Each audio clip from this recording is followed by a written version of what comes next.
now let's talk a little bit about like the differences of your life, living in the U.S. versus in the Philippines.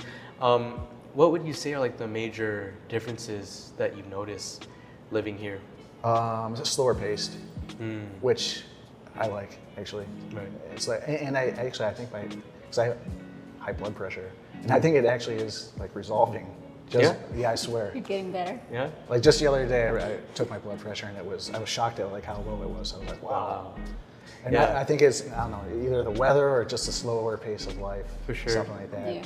You also have to get used to some kind of strange things that happen. Like, I actually have more patience than she does. She got a little bit too used to, like, in the United States, everything's kind of like happening fast and on time. Yeah. And, For sure. Like here, like she had an issue with Globe.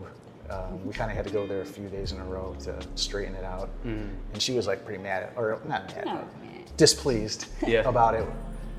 Or I was just kind of like, which is ironic because I'm I'm the actual foreigner. Right. I was like, it's a little bit So different here. Yeah. it seems like you living here in the Philippines has kind of mellowed you out, right? Because everything is a lot more slower paced, especially if you compare it to, I don't know how it is in Buffalo, but of course in New York, it's very fast paced over there. So nothing compared to New York City, but Nothing, definitely much faster than here. Yeah. This is everything. Just Absolutely. alarm clock goes off in the morning and they're at it. Absolutely, yeah, absolutely. And you talked about like the divisiveness in the U.S. a little bit. Was that one of the reasons why you were okay with moving to the Philippines? But really quick, before we get into that, we all know that moving to the Philippines comes with its own sets of challenges. I mean, it's a country halfway across the world, right?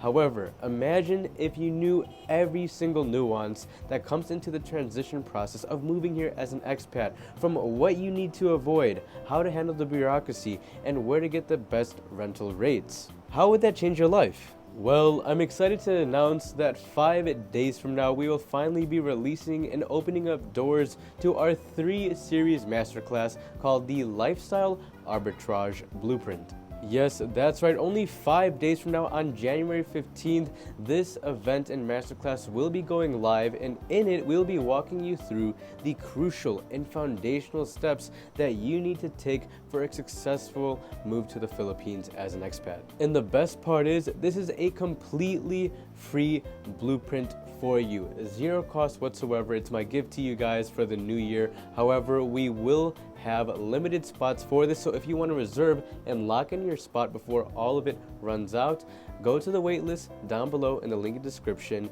and claim your spot right now before it runs out. All right, without further ado, let's continue on with the video.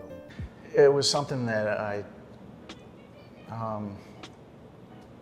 it was just an aspect of life that I didn't like, and I don't have, it's not a thing here at all. Right. Like, you could pretty much say anything you want here, and no one's gonna hate me. Yeah, I mean, I'd be careful there because you just don't talk about like the politics here in the Philippines. I don't. Yeah. In fact, that's because I've lived in so many places throughout my life, Right. and visited so many places throughout my life. Like one of my number one policies. So I have like two number one policies. I have two of my biggest policies are one is I don't deal with any politics in any country. And definitely not here. That includes here. And I don't break any laws ever. Yeah, those are my two. Especially as a foreigner. Yeah. Yes. Yeah. And what other reasons would you say like you wanted to leave the U.S.? Well, I mean, the number one major reason was to be with family. Okay. And I'm still going to go back to the U.S. during at least probably a month out of every summer. I see. Yeah. Can you think of any other reasons why? I mean, I just like the Philippines. I always have, ever since the first time I've been here. The first time I was in the Philippines was in 2006. 2006. The very first time while I was in the military. And so I had lived in like Eastern Asia and Southern Europe and Northeastern United States. And in those places, like kind of, like the weather's not too different and the trees and everything are kind of similar. Right. Where the first time I came to the Philippines, it was like being on another planet. I had never been to a tropical place before. So I was seeing, tons of coconut trees and banana trees and, water that you could see like right to the bottom, And I don't like normally swimming in the ocean because I don't like swimming when I can't see what's around me. Yeah. Whereas here, you know, I could see everything that's around me. It makes me feel so much more comfortable in the water. So that part of the Philippines is something I kind of like fell in love with when I was young, when I was like 26. So when it was time for us to come back here, I thought about that, like, yeah, get to experience that again. So you were just naturally drawn to the country. I don't know. Just the first time I was here, I just really did like it. It was just a really cool place. Nice. And I think mostly because I used to be, at least, a little bit more adventurous, and it was just so far different from anything that I've ever experienced prior to that. Yeah. So I thought it was so cool. Yeah, in your eyes, it's very cool, but obviously, you know, in a Western perspective, I think the Philippines gets a bad rap of what it is. And I think a lot of people see this as just poverty, and trash everywhere. And that makes me curious, what was your family's reaction to you moving to the Philippines? They weren't happy about it, but not because of the Philippines itself. It's just because they didn't want us to leave.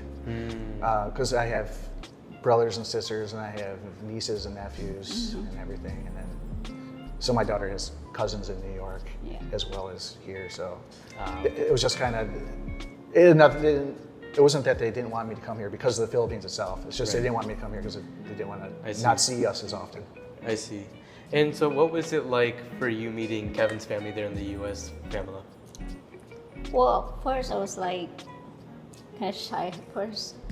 And the what do you call that? The communication. Yeah. Language barrier. The language barrier. Like at first I kind of like don't want to talk at all because like I'm scared to like say something that not like, you know. Yeah. But for a long time, like I've been like comfortable with them. Like they're very nice. Yeah. That's great. So you guys all got along Yes. well. Yes. Yes. That's good. Do you think Yes. your family will ever come over here to the Philippines and visit? Yeah. Hopefully.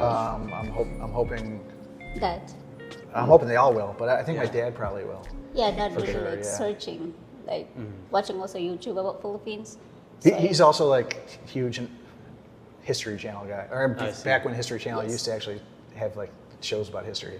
Right. So he's always was mindful of the Philippines and like the United States involvement with the Philippines, like in World War II, and like I see. how we used to have the bases here In Fort. Pampanga and Zambales. Yeah. And actually here, because Here, this yeah. was Fort Fort Bonifacio. McKinley. Yeah. Oh, Fort McKinley. It was yeah. Fort McKinley. Then after World War II, in like 1946, Fort McKinley was turned over to, or you know, the Philippines had its independence, and then I think 3 years after that, like 1949, Fort McKinley was turned over to the Filipino Army and became Fort Bonifacio, which is where we are now. Right, exactly, yeah. And I think that's like one reason why you look around BGC and McKinley and it's just like living in the US, right? Even at the roots of this city, the land even, it was even owned by the US at a point. I get a lot of people that talk to me, like family and back in the States, and they're like, Evan, why would you move to the Philippines? It's a third world country and all of that. But I FaceTime them and I'm walking around BGC and they're like, oh, you're not in the Philippines anymore? You're back in the US? I'm like, no, I'm still in BGC. Like, BGC? I'm like, yeah, the Philippines. And they're shocked by it because it really does feel like the States. You know, it's kind of funny, so much so. Sometimes I walk around here and I feel more like I'm in Singapore than I am in the Philippines. In the Philippines. But our daughter, she pretty much, when we come to the Philippines, would stay out in the province. So sometimes when she'll ask us, like, she's like, when are we going to the Philippines? When we live here. I'm trying to explain to her, like, this is the Philippines. And your daughter's young, right? She's 6. She just turned 6. Yeah. I see. Yeah, so she, doesn't even fully know where she is because of how different it is from out the province. down in Bicol region. Yeah, and that's like usually a major concern with expats moving here is like, am I going to be too far outside of my comfort zone when I move to the Philippines? But like living in BGC and making it your home base, or McKinley, it really just, you get all the conveniences of living in the West. Yeah, for sure.